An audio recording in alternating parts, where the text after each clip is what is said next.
Parlamento Nacional considera Serviço Reabilitação Estrada, direção Tibar Lequissa, demora liu onde foi impacto da movimentação transporte. Quinta-feira, deputada bancada Fretilin Lídia Norberta Martins, e a declaração política questiona companhia nebe halo reabilitação estrada husi Tibar Lequissa, nebe considera demora liu. Também o governo e o Ministério Obras Públicas atu orienta a companhia de becar obra atu serviço roceiro não labele prejudica cidadãos na movimentação. Serviço companhia demora até primeiro a pesquisa estrada ia bando macar em vez de pôr tirar com a depois demora tempo e você que a observação macar fui a rega alcatrão bem, halo ala rua, a linha rua de Outqueiras, e parte da rua de Outqueiras, então acaba por embabara a dificuldade de ter minha movimentação, o transporte será prejuízo de uma casa. E eu sei que minha família ainda não tem contato com o relaciono ainda nem, se um ano assim você tem acidente de motor, também de alcatrão. E a minha informação, moço sinalizar, e a companhia da companhia Sabrica Macalo, a me sugere para o senhor ministro Arthur Levele, a companhia se bem naquele serviço de ralo e a vai da selo para o não for espaço para transporte privado ou público se lá bem lá.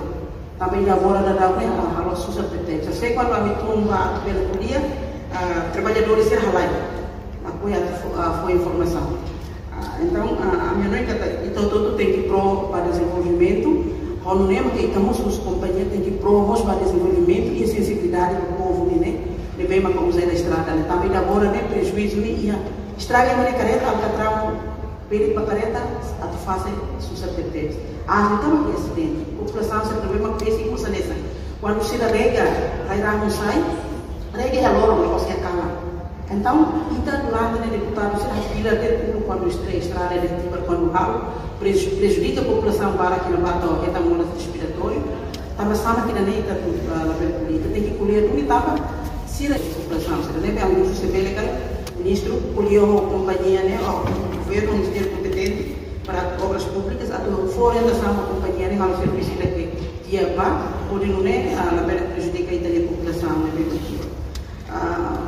Hatama preocupação vice-ministro assunto parlamentares Aderito Hugo da Costa promete assunto minha parte se encaminha para parte relevante a toma responsabilidade. Entretanto, projeto de reabilitação e manutenção estrada, direção Tibar Toia Lequissa responsabiliza a companhia Sabrica Unipessoal Limitada. Reportagem Melda Fátima, televisão Timor Post. Janela informação ba emogoto. Atu tem informação atual dia kliu. Kita haluha. Haneham botão subscribe, like. Halo comentário no fahe tutang ba media sosial hotu.